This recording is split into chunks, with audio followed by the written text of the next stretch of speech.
आप एक आरती गाते हो ना, अक्षमाला वनमाला रुंडमाला धारी, गाते हो कि नहीं गाते हैं?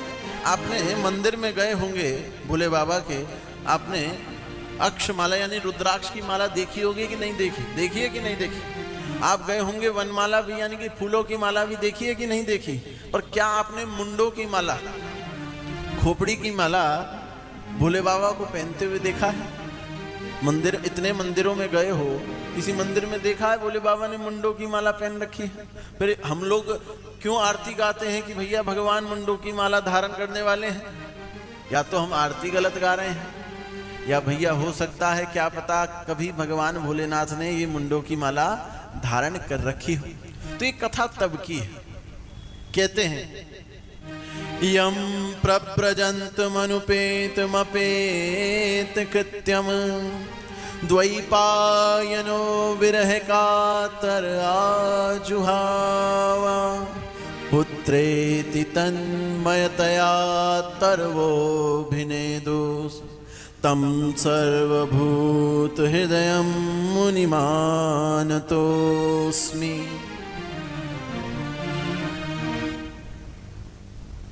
एक बार की बात है, मां पार्वती कैलाश में अकेले थी, भोले बाबा कहीं गए हुए थे और पीछे से नारद जी वहां आ गए। और नारद जी कहते हैं कि देवी जी आपको बारंबार प्रणाम है, नारायण नारायण। पार्वती मैया ने कहा अरे नारद जी कैसे आना हुआ आपका? कहा बस आपके दर्शन करने थे, भोले बाबा के दर्शन करने थे, इसलिए कैलाश आ गए। अच्छा ये बताओ देवी जी, भोले बाबा कहीं दिखाई नहीं दे रहे, हमने बहुत ढूंढने का प्रयास किया, कहीं कैलाश में नहीं दिख रहे, कहाँ है भोले बाबा? तो माँ पार्वती कहती है प्रभु हमें भी बताकर नहीं जाते, भगवान हमें भी कभी बताकर नहीं जाते, कहाँ जाते हैं? अच्छा आपको नहीं बताते? अरे आप पत्नी तो है ना उनकी, अरे पत्नी को नहीं मालूम होगा कहाँ पतिदेव गए हैं? कैसी पत्नी है आप? नारायण नारायण। अच्छा सब छोड़ो, एक बात बताओ, भोले बाबा ये मुंडों की माला धारण करके रखते हैं, क्या कारण है मुंडों की माला धारण करने का, आपको पता है क्या? माँ पार्वती ने कहा हमें ये भी नहीं मालूम। नारद जी ने कहा नारायण नारायण, आपको ये भी नहीं मालूम मुंडों की माला क्यों धारण करते हैं? चलो कोई बात नहीं, हम जाते हैं, हमने आपके दर्शन कर लिए, भोले बाबा के भी हो गए आपके साथ। ऐसा कहकर नारद जी निकल लिए। अब क्या होता है, थोड़े समय बाद भोले बाबा कैलाश आते हैं और मां पार्वती को ढूंढते हैं, मां पार्वती कहीं नहीं दिखती। तो पता लगता है मां पार्वती कोप भवन में जा चुकी हैं। कोप भवन सुना है आपने? रामायण काल में आपने सुना होगा कि कई मैया उसी कोप भवन में गई थी जब दशरथ जी उनको मनाने गए थे और वहीं 3 उनने वरदान मांगे थे, याद है कि नहीं? 2 वरदान मांगे थे, याद है कि नहीं? महाभारत काल में भी कोप भवन हुआ करते थे, पर आज के समय में कोप भवन नहीं होते हैं। आज के समय में कभी सुना है भैया किसी के यहाँ कोप भवन है? इसका क्या कारण हो सकता है? तो हमें 2 कारण समझ आए। या तो भैया जितनी माताएं हैं वो क्रोध ही नहीं करती हैं। जब भैया क्रोध ही नहीं करती तो कोप भवन बनाने की आवश्यकता नहीं है। एक कारण तो ये हो सकता है, आप लोग बताना कौन सा कारण सही है। और दूसरा कारण है कि आजकल तो भैया हर घर में कोप हो रहा है महाराज, है हर घर में कोप हो रहा है, हर भवन में कोप हो रहा है, हर कमरे में कोप हो रहा है। तो अलग से कोई और कमरे को बनाने की आवश्यकता क्या है भैया? इतना खर्चा क्यों किया जाए? अब कौन सा कारण है, आप लोग हमें बताइएगा भैया। भोले बाबा कोप भवन में प्रवेश करते हैं, मां से पूछते हैं अरे देवी जी क्या हुआ? लगता है आज नारद जी आए थे। अरे ये सब बात छोड़ो, ये बताओ आप जाते कहाँ हो प्रभु? आज तक आपने हमें बताया नहीं आप कहाँ जाते हो, ये क्या बात हुई?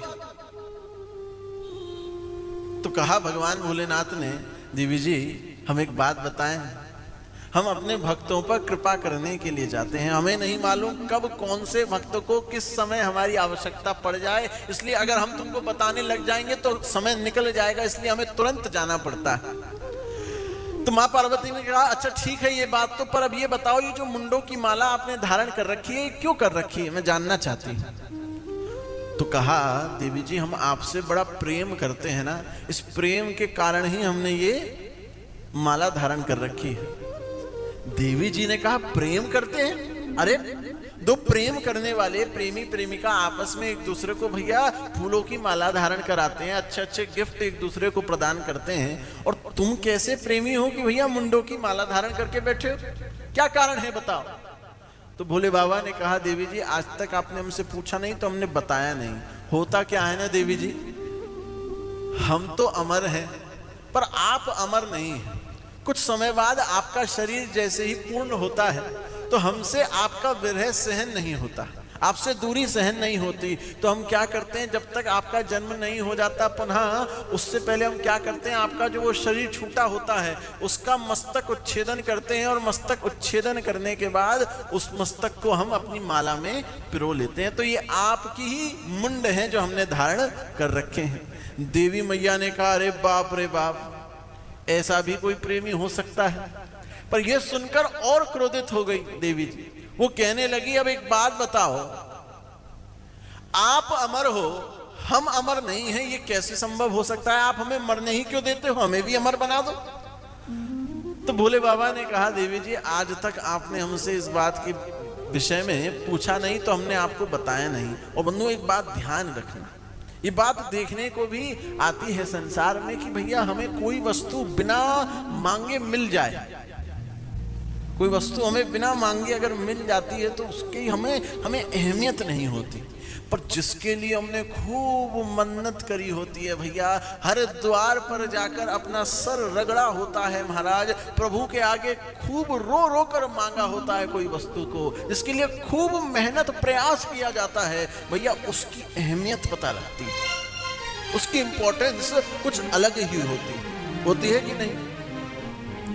ठीक इसी प्रकार भोले बाबा ने कहा कि देवी जी आपने आज तक हमसे पूछा नहीं था कि हम अमर हैं, आप अमर क्यों नहीं हैं, तो हमने आपको बताया नहीं, पर आज पूछ रही हैं तो हम बता देते हैं। क्या है ना देवी जी, हमने अमर कथा सुन रखी है और उस अमर कथा को सुनने के कारण हम तो अमर हो गए हैं। अगर आपको हम सुना देंगे तो आप भी अमर हो जाओगी। तो देवी पार्वती ने कहा लेकिन और पूछ भैया जितनी जल्दी होए हमें आप ये कथा सुनाने का काम करो।